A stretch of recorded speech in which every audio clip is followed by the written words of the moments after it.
May this heart adore you, hope of a life spent with you.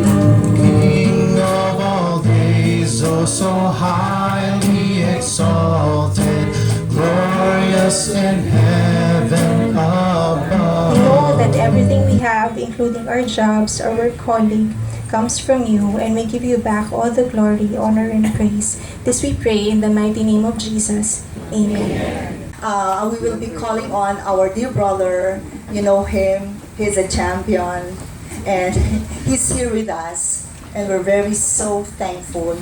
And with the presence of all our officers here, Fernando, Sir Bong, Mr. Ino, Mr. Charlie, and everyone, Ms. Yvonne, ladies and gentlemen, and members of the media, we'd like to welcome our brother, Manny Pacquiao. Good morning, everyone. Good morning!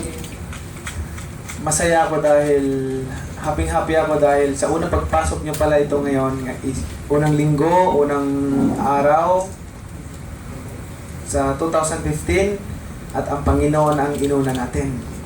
Amen? Matthew 6 verse 33. Alam niyo yun? Seek first His kingdom and His righteousness, and all these things shall be added unto you. Di ba? So, tama lang yung inuna natin ang Panginoon, shall be added unto you. But before that, gusto kong ikwento yung buhay ko, paano ako binago ng God, paano ako binago ng Panginoon. Yung experience ko sa buhay ko na kahit anong mangyari, anong mang uno sa buhay ko, hindi ko nababalikan yung buhay ko na matagal ko nang ibinaon. Yung buhay ko noon na sugarol ako, yung buhay ko noon na naglalasing ako, yung buhay ko noon na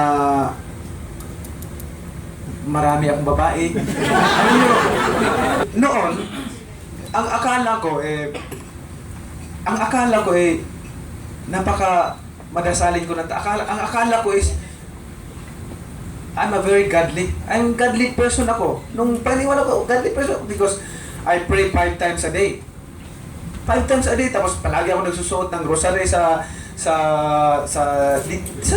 nagsusuot ako ng rosary, marami pa ako, kasi nagpipray ako palagi, and then nagsisimba ako palagi every Sunday, minsan twice a week ako nagsimba, Wednesday tapos Sunday.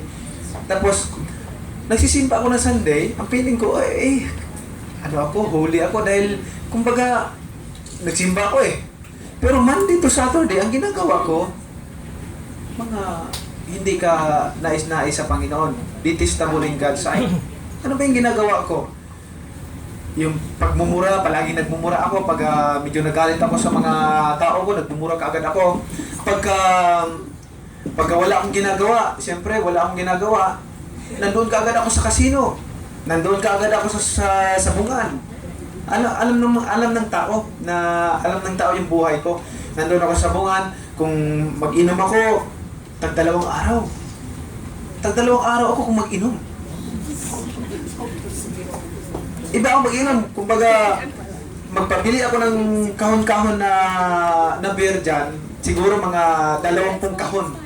Tapos magpakatay ako ng 2 kambing. Ganon ang buhay ko noon. Tapos, alam nyo, dumating yung time na binago ako ng Panginoon.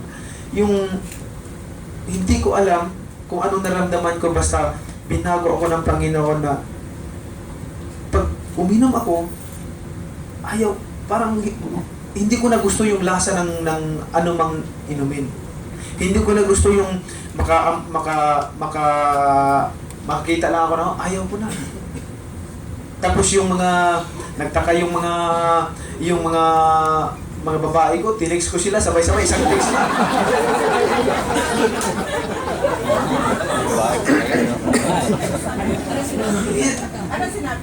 Sabi ko, alam mo saan sabi ko, pasensya ka na kasi may asawa naman ako ng tao, ayaw kong sirain yung pamilya ko. Ikaw, pwede ka pa makapag-asawa, makapagbuo ng tunay na pamilya mo na kayo ring dalawa magsasama habang kayo nabubuhay. Hindi tama itong ginagawa natin, ganyan. Kailangan na natin na magbalik loob sa Panginoon na para magkaroon tayo ng kaligtasan. Kasi tayong lahat gusto natin ng kaligtasan. Pero ang problema, hindi natin ginagawa yung requirements ng kaligtasan. At tayong tao kasi, ang gusto natin ng kaligtasan. But we're not doing the requirements of salvation. We want salvation, but we're not doing the requirements of salvation. You know, if we want salvation, we have to do the requirement of salvation. And what is the requirement of salvation? The Bible says, "Be perfect, therefore, as your heavenly Father is perfect." Be holy, I am your God is holy. If we keep on sinning deliberately after we have received the knowledge of the truth, is that holy in the sight of God? No. Hindi po yan. And I'm reading the Bible, Genesis to Revelation, pabalik-balik ako, and then, alam niyo, ayaw ng Panginoon. Gusto kong itapik itong Matthew 7 verse 21. The Bible says in Matthew 7 verse 21, 22, and 23, it says, "Not everyone who says to me, Lord, Lord, will enter into the kingdom of heaven, but only the one who does the will of my Father who is in heaven. Many will say to me on that day, Lord, Lord, did we not prophesy in your name? And in your name drive out demons? And in your name perform many miracles? Then I will tell them plainly, I never knew you, away from me, you evildoers." Imagine, ang maliligtas lang pala, imagine this, ang maliligtas lang pala is yung gumagawa ng kalooban ng Amang nasa langit. But only the one who does the will of my Father who is in heaven. Now the question is, what is the will of the Father? Because if you are claiming that you will be saved without knowing the will of the Father and not doing the will of the Father, parang sinasabi natin na si Jesus hindi totoo yung sinasabi. Because that's from the mouth of the Lord Jesus Christ. This is, but only the one who does the will of my Father who is in heaven. And anong kasunod doon? Many will say to me on that day, Lord, Lord, did we not prophesy in your name, and in your name drive out demons, and in your name perform many miracles? Imagine, kung titingnan po natin yan, no? Titingnan natin, ang ginawang example ni Jesus Christ dito is our godly people. They are godly people because they can prophesy, they can cast out demons, they can perform miracles. Tayo, sa tatlo, mayroon ba tayong magawa dyan? Makapag-perform miracles ba tayo? Makapag-cast out demons ba tayo? Makapag-prophesy ba tayo? No. Hindi pa. Malayo pa ang gagawin nating relationship sa Panginoon para magkaroon tayo ng kahit isa lang dyan. Makapag-prophesy tayo, makapag-cast out demons, makapag-perform miracles tayo. That's why everywhere I speak about the sharing the Word of God, I encourage people to read the Bible because the Bible is the manual to life. And that's, when you're reading the Bible, that's how you build your relationship to God.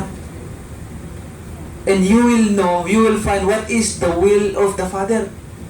Because if you don't know the will of the Father and you are claiming that you are saved, brothers and sisters, parang sinasabi mo, insulto kay Jesus Christ, nasabihin mo save ka without knowing, without doing the will of the Father. Then I will tell them plainly.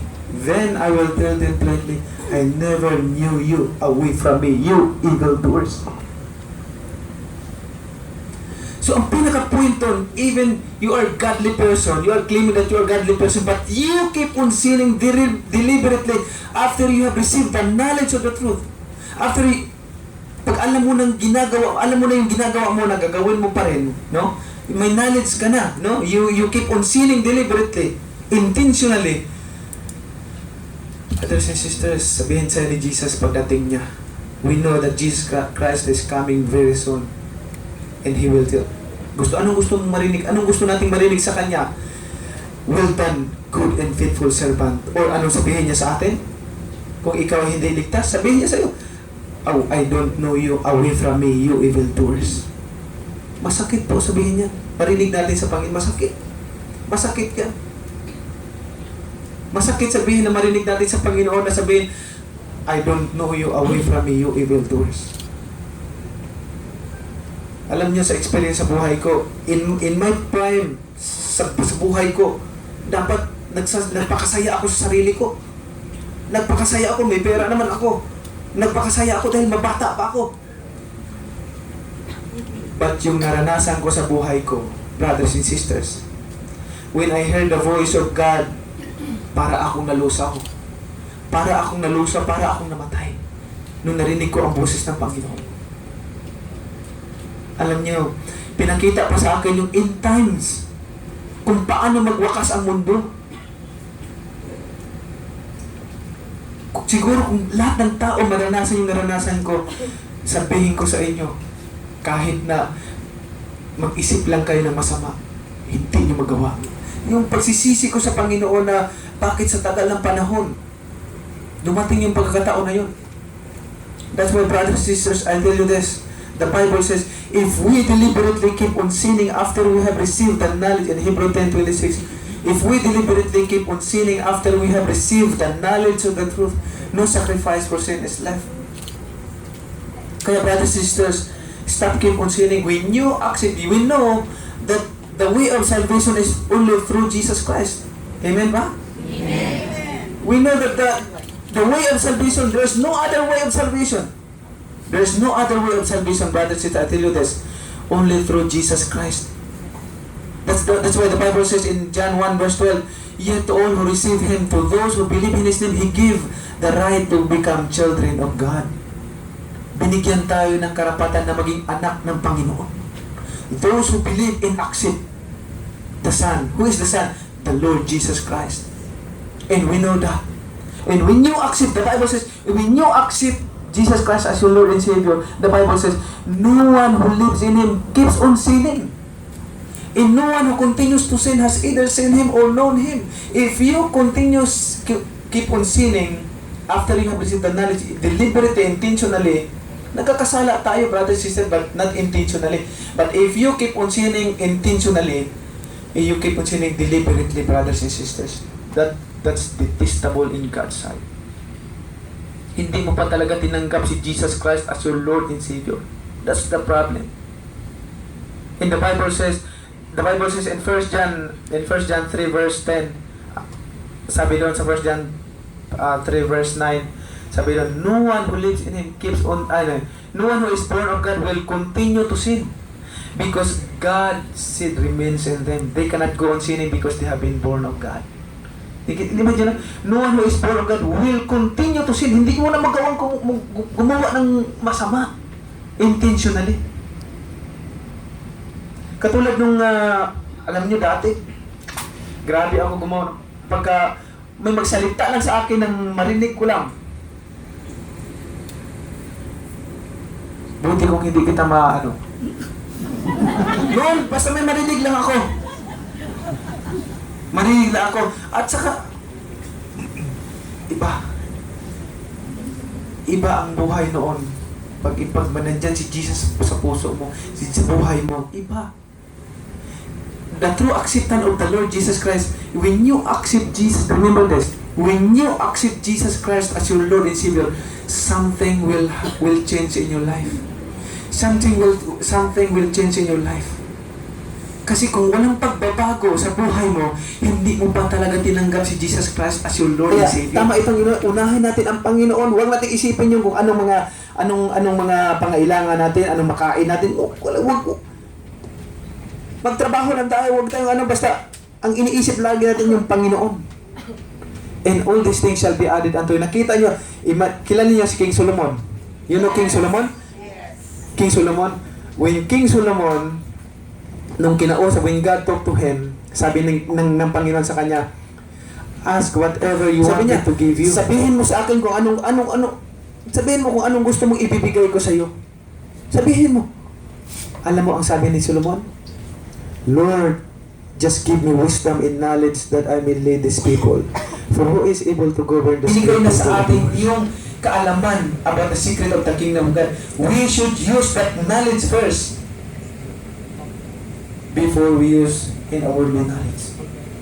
Kailangan gamitin muna natin yung una para malaman natin kung ano yung sikreto about the kingdom of heaven.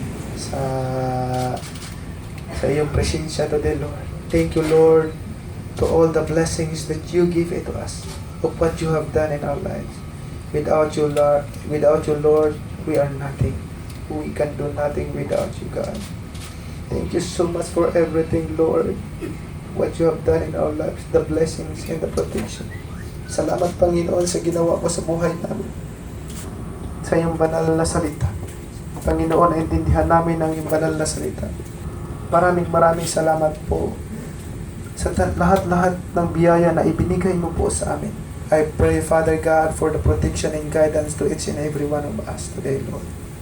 And I speak of blessing and prosperity to each and every one of us. I pray all this in the mighty name of the Lord Jesus Christ. Everybody say amen. In Christ alone, know His power in quietness and trust. When the oceans rise and thunders roar, I will soar with you above the storm. Father, you are King over the flood. I will be still, know you are God.